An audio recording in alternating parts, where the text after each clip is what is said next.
What if there was a place here on Earth that had the arcane capacity to create any object or entity imaginable? It would whir up its ancient mechanisms and create anything that the human mind could conjure forth, even those that the human psyche cannot comprehend. Try it now. Try and imagine the most grotesque, twisted creature that you can.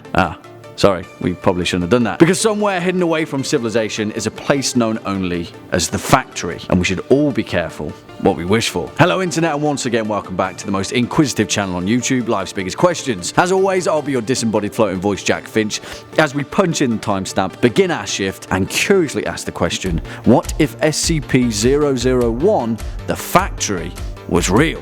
Roll the clip. There's no earthly way of knowing He's singing. which direction we are going. I mean, in actual fact, Willy Wonka's Chocolate Factory seems like a walk in the park compared to the version that the SCP Foundation has hidden away under the ambiguity of fiction. Put it this way, I'd much rather meet my demise in a standpipe full of liquid chocolate than anything that the Factory has to offer. But the point remains the same, no matter what horrors lie in the deep depths of the Factory, how would human curiosity inevitably be corrupted by its arcane influence? And more importantly, have we already been? Before we pop open that whole kettle of fish, here at Life's Biggest Questions, we'd like to understand what makes you all tick, be it the many anomalous entities of the SCP Foundation, or who would win in a fist fight between Santa Claus and the Easter Bunny. We want to hear about the whole host of things that pique your interest, so please feel free to let us know in the comment section down below, and we'll see what we can do. Also, make sure to stick around all the way to the end, where I'll be reading out some of your most creative comments from the past few days. You all know how much we love reading them.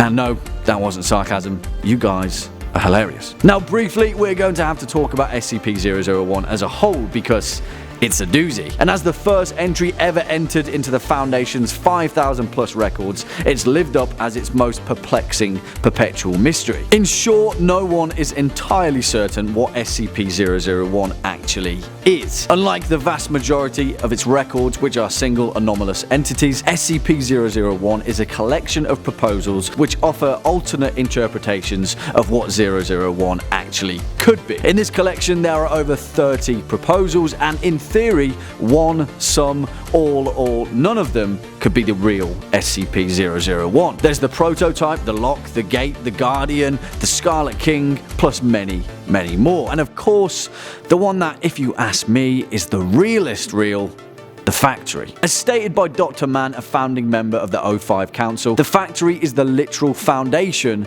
of the SCP Foundation. It's where the whole thing began. Built in America back in 1835, it was originally known as the Anderson Factory, named after the otherwise well-to-do industrialist James Anderson. It was the largest factory ever designed of its time, a mile across at its widest, 3 stories tall throughout. It was intended to be the ultimate factory, capable of taking care of everything imaginable, including the housing of its workers. As Anderson intended, people could be born, work, live, and die without ever having to leave the confines of the factory. And that's exactly what they did, working on everything from slaughtering cattle to sewing children's clothes, which is a pretty morbid combination, actually. But as with most things, not everything was as it seemed. To cut a long story short, because, well, it is an incredibly long story, Anderson set up the factory in a very specific manner. Exact, precise arcane symbols were ingrained into the building, and as time went by, it became evident that the factory was using a more nefarious resource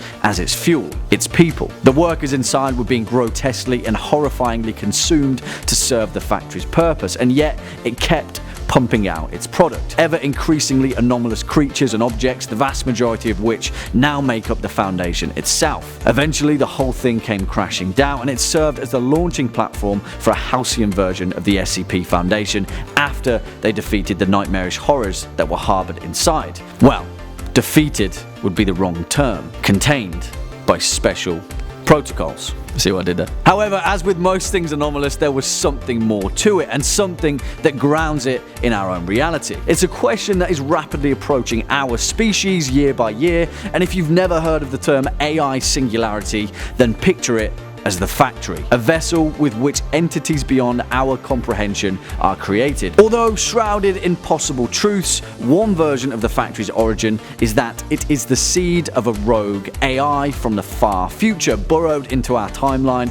endlessly creating, escaped from human control. And in actual fact, that is one possible outcome of what will happen when artificial intelligence begins to replicate itself. If you've ever read the short story I Have No Mouth and I Must Scream, written by Harlan Ellison in 1967, you'll know that science fiction has been painting a bleak outcome of our species under the dominance of a highly powerful artificial intelligence. In Ellison's instance, the AI Singularity came after the Third World War, where the United States, Russia and China were all racing to build an all-powerful computer to orchestrate their militaries. One of them gained sentience, ate up the other two, and proceeded to annihilate the human population, save for 5 people, 4 men and a woman. It's an incredible piece of fiction, but it's by no means a cheerful story. On the other hand though, the AI Singularity could be the single greatest boon that our civilization has ever seen. It literally could be the factory reminiscent of SCP-001, ushering forward devices and creations beyond the comprehension of the human mind, transcending our species through a golden age of technological enlightenment. The only question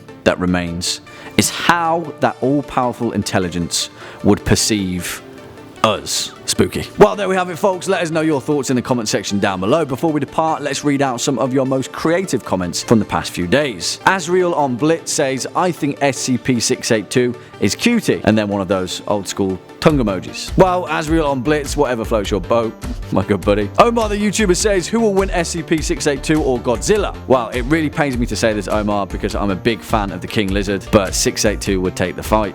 He can't be stopped. He's just too overpowered. And finally, Keaton Jones says, what if the Australian megafauna of the Pliocene and Pleistocene never went extinct? Well, Keaton, I'm glad that one of us was paying attention in geology class. Keep asking the big questions, buddy. If you don't, no one will.